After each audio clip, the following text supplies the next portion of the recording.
7월 25일 날 세제 개편안이 나오면서 언론사들에 나온 보도자료 중에서 마치 오해를 받을 수 있게 보도자료가 나갔어요. 부동산 법인 현물출자에 따른 양도소득세 이월과세 이 부분이 어떻게 될 것이냐 하는 부분 문제인데요. 과연 내년도에 가면은 그러면 법인으로 전환하는 것이 유리하겠느냐? 안녕하십니까. 다솔세무TV의 대표를 맡고 있는 안수남 세무사입니다. 그동안 여러분께서 열심히 시청해 주시고 또 구독과 좋아요를 해주신 바람에 세무 관련 채널 중에서 그래도 상당히 인기 있는 채널로 지금 부각되고 있는 것 같습니다.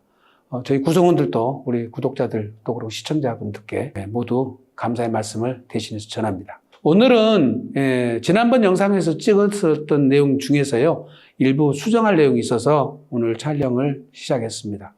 지난번에 내년도 개정세법 중에서 일부 지금 법인 주식 소각과 관련해서 불균등 증자, 불균등 감자에 따른 증여의제 이 부분이 새로 도입되면서 그 플랜을 짜서 절세할 수 있는 길이 막힐 것 같다 하고, 두 번째로 법인들의 부동산 현물출자에 따른 양도소득세 이월과세가 폐지될 것 같다고 제안을 했었는데, 첫 번째 주제는 아마 그대로 시행되는 것 같고요. 특정 법인을 따른 증여이익에서 불균등 증자나 불균등 감자를 통해서 증여의제가 추가된 부분, 이 부분은 법 개정대로 그대로 시행될 것 같고, 두 번째 부동산 법인 현물출자에 따른 양도소득세 이월과세 이 부분이 어떻게 될 것이냐 하는 부분 문제인데요. 법인 전환에 따른 현물출자하고 포괄양도양수 방식으로 갔을 때 모두 양도소득세는 이월과세를 해줍니다. 세감면 부분에 대해서 이월과세를 해줬는데, 7월 25일 날 세제 개편안이 나오면서 언론사들에 나온 보도자료 중에서 일부가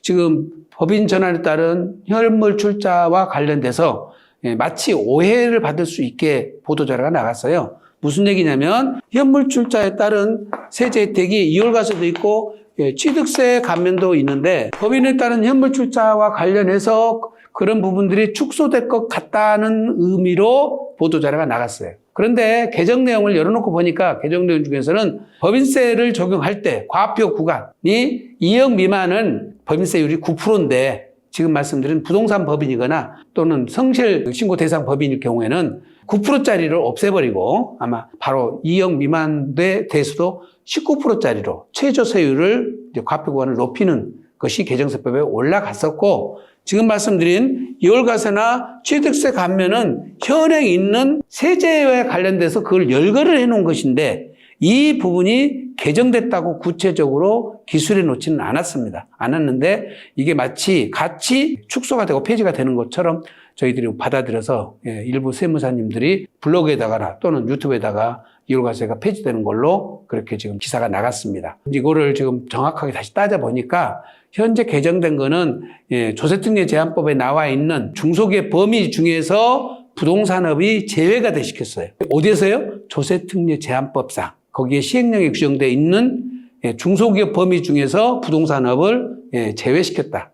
물론 사치성 업종도 제외가 돼 있었습니다만 부동산업도 제외가 돼서 여러 가지 이제 거기서 중소기업과 관련된 세제액들이 축소돼 가는 것은 사실인데, 사실은 법인 전환에 따른 현물출자에 대해서 이월과세 규정은 조세특례 제한법 32조에 규정하고 있어요. 이거는요. 여기서 말하는 중소기업은 조세특례 제한법상 중소기업이 아니고 중소기업 기본법상 중소기업이에요. 그러니까 중소기업의 정의가 서로 다릅니다. 법령 자체가 달라요. 그래서 지금 말씀드린 32조에서 규정하고 있는 중소기업 기본법에 나와 있는 중소기업에서 부동산 임대업은 그대로 유지가 되고 있단 말이죠. 유지가 되고 있기 때문에 지금 이월과세와 관련돼서 폐지해야겠다 이 취지는 안 들어가 있다는 거죠. 네, 이거는 이제 기획재정부에다가도 확인해 본 바 조세특례 제한법 나오는 32조에 나오는 현물출자에 따른 이월과세 규정은 손을 댈 계획이 없다는 겁니다. 따라서 내년에도 이 내용은 그대로 유지가 될 것 같고요. 향후 물론 다르게 적용될 여지는 있습니다. 그러나 현재까지는 내년에 개정된 세법의 범위에는 이월과세 삭제 부분은 포함되지 않았다는 것이 제가 지금까지 확인한 바입니다. 따라서 올해 연말까지 서둘러서 지금 법인 전환을 하시려고 했던 분들은 시간적 여유가 필요하신 분들은 내년에 2월 되더라도 큰 문제는 없을 것 같고요. 사실 연말에 법인 전환을 하시고 연초에 증여 플랜을 짜는 것이 절세 측면에서는 가장 유리해요. 그러니까 지금 서둘러서 법인 전환을 하시고 있었던 분들은 시간을 늦출 필요는 굳이 없습니다. 올해 연말이나 내년 연초까지 법인 전환을 하시고 법인 전환에 따른 지금 이제 사후관리 규정이 50% 넘어가면 안 되죠. 49%까지 주식을 처분하거나 증여를 할 수가 있으니까 그거를 법인 전환 후 즉시 증여를 49%까지 하는 것이 우리가 증여가액을 가장 낮출 수 있는 방법이거든요.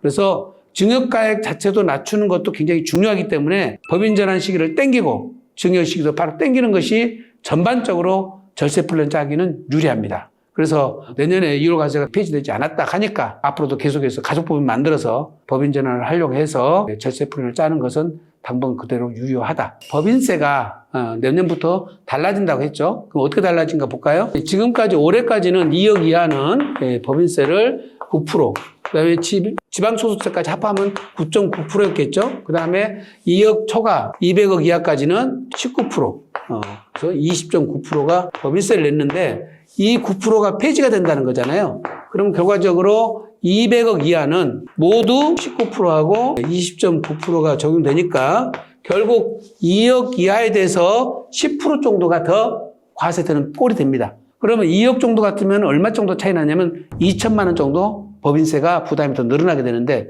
과연 내년도에 가면은 그러면 법인으로 전환하는 것이 유리하겠느냐. 가족법인의 핵심은 상속과 증여 절세 플랜을 목적으로 만든 것이고 더 중요한 거는 부동산을 인별로 지분으로 보유하면은 모두 의사가 합치돼야지 의사결정을 할 수가 있잖아요. 매각을 한다든지 전세를 줄 것이냐, 월세를 줄 것이냐, 통임대로 할 것이냐, 부부님대로 할 것이냐 이런 의사결정을 하는데 수증자인 분들이 물론 가족분들이랑 하지만은 의사가 모두 합치한 건 아니잖아요. 견해가 달라졌을 때에 의사결정에 큰 장애 요인이 생기고 특히 미성년자가 끼거나 외국에 거주하는 자녀들이 들어가 있을 때는 법정 대리를 세운다든지 또 아니면은 위임장 같은 걸 다시 만들어서 와야 되기 때문에 의사결정에 장애가 많다는 겁니다. 그래서 다수한테 증여를 하는 것이 여러 가지 불편함이 있는데 가족법을 만들면 어떻습니까? 대표이사가 모두 의사결정을 하면 되고요. 대신 그 가점주주가 한 명이어도 되고 두 명이 되더라도 의사결정을 하면 다른 주주는 모두 따라갈 수 있지 않습니까? 그러니까 큰 영향을 발휘를 할 수가 없다는 거예요. 그래서 가족법인에서 가장 중요한 것은 의사결정을 단순화하고 명확하기 때문에 가족 간의 분쟁에 가장 유리하다는 것이지 그 대신 법인 자금은 법인은 가져가려면 배당 처리해서 가져가거나 근로로 가져가거나 다 제한되어 있다는 거죠. 내 마음대로 돈을 못 쓰는 단점이 있어요. 그래서 그와 같은 단점이 있다는 것을 인식을 하시고 내년에 법인세가 부담이 2천만 원 정도 늘어난다고 해서 가족법인이 불리해진다. 그렇게 볼 것 같지는 않아요. 그래서 제일 중요한 아까 말씀드린 상속증여의 절세 플랜과 다음에 가족들한테 의사결정을 단일화시켜서 대표이사가 모든 의사결정을 하면 되기 때문에 그런 측면의 장점이 있다는 것을 인지를 하시고 비교를 하셨으면 좋겠습니다. 네, 세제 개편안을 보면은 자본거래에 대한 주주 세금을 강화한다고 읽었거든요. 그러면은 법인 주주에게 증여세를 과세한다고 돼 있는데 우리가 이제 법인한테 증여를 했어요. 증여를 했는데 그동안에는 우리가 만들 때 법인세만 내고 안 냈는데 주주들한테 간접증여가 이루어진 것들까지도 앞으로는 과세를 하겠다. 그런 부분들 중에 자본거래는 빠져 있었는데 그 자본거래가 들어왔으니까 이제 어떻게 보면은 지분율 조정으로 인한 증여 부분 절세 효과는 많이 줄어들었을 거라고 보여져요. 옛날에는 불균등 증자라든지 불균등 감자를 하면은 법인세만 내고 간접증여세, 주주들이 본 증여 이익을 과세를 빠졌거든요. 그 부분이 내년부터 들어와 버리니까 법인세 물고 증여세 또 물면은 결국은 절세 효과는 안 생기거든요. 내년부터는. 그러니까 주주들한테 발생하는 자본거래로 발생한 이익, 이 부분에 대한 것이 세제에서 빠졌다가 과세로 들어와 버렸으니까 절세 효과가 없다는 것이지 법인 자체를 활용한 절세 플랜은 그렇게 피해가 없어요. 지금 소득세에 대한 법인세가 조금 증가되는 부분, 이것만 내년에 불이익이 발생한다는 것이니까 나머지는 여전히 유효합니다.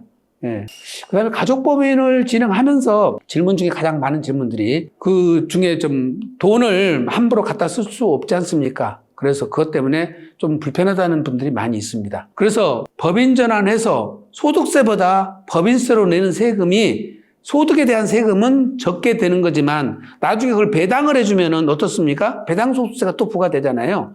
따라서 법인세와 배당소득세까지 합해서 본다면 소득세보다 그렇게 많이 유리하진 않아요. 그런데 가족법인의 가장 장점은 뭐냐면 증여세, 즉 궁극적으로 상속세를 절세할 목적으로 사전증여 플랜을 짜서 사전증여를 하는 것 때문에 이것을 법인전환을 하는 것이지 소득세 절세 측면에서는 그렇게 유리하지는 않습니다. 다만 이제 소득세도 배당의 경우에 우리가 2천만 원 이하 분리과세 대상으로 매년 가족들한테 주주를 많이 해서 배당을 해 나간다면 법인세하고 배당소득세 합한다 하더라도 36, 7% 되니까 소득세 40% 넘어가시는 분들보다는 오히려 유리하겠죠. 그래서 소득에 대한 세금 절세 측면에서는 그렇게 유리한 것은 아니다는 것은 인식을 하셔야 되고요. 대신 법인 자금을 가지고 나와서 쓰시려면은 가지금 형태가 아니라 순수하게 배당을 받으셔서 최소 금액, 배당 소득세가 분리과세 될 수 있는 금액의 범위 내에서 배당을 받아서 배당 소득과 법인세가 최소화되도록 하시고 다른 소득이 없을 경우에는 배당도 분리과세가 1억 한 3천까지 가능하지 않습니까? 예, 꼭 2천까지 되는 건 아닙니다. 다른 소득 다시 합산해서 그로스업 돼가지고 또 따져보면은 1억 넘는 금액까지도 분리과세가 가능하니까 그것까지 범위를 좀 확대시켜서 배당을 받을 수도 있습니다. 그래서 가족법인은 종합소득세라든지 법인세 측면만을 고려해서 하는 것이 아니라 결국 상속증여세 절세 플랜 때문에 가족법인을 만드시는 거고 폐물출자에 따른 법인전환을 하시는 거기 때문에 그쪽에다 타겟을 맞춰주시는 것이 가족법인의 쓰임새가 있다고 보여집니다. 또 나머지 가족법인에 대한 부분은 별도로 다시 정리해서 촬영을 하도록 하고 이번에 개정세법에 관련돼서 지금 저희들이 연말까지 서둘러서 지금 법인전환을 하신 분들은 기울과세가 폐지되지 않은 거니까 시간적 여유가 있다. 이 정도로 내용을 오늘은 강의를 마치고자 합니다. 감사합니다.